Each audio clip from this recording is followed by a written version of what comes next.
Isang mapagpalang araw po, so since Sunday na naman, kailangan natin magsimba at magpasalamat.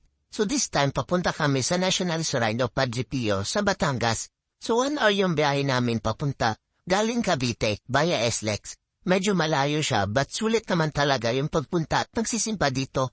May 7 mass pala dito sa Padre Pio tuwing linggo. 6 a.m. na kami dumating, which is the second mass, tapos yung susunod is 9 a.m. na yung tinatawag nila na healing mass. Sa Padre Pio pala may 2 simbahan, tuwing linggo dito sa Divine Mercy Sanctuary ang mass.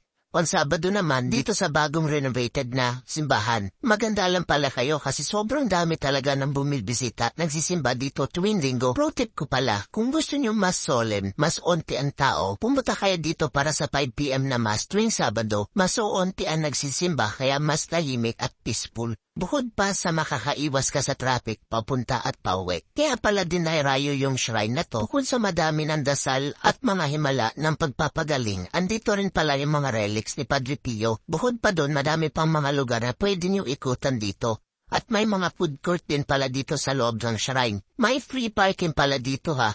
Punta lang kayo sa pinakadulo, lagpasan nyo lang yung lumang entrance.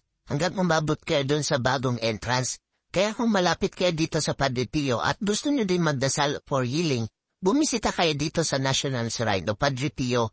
Thank you for watching!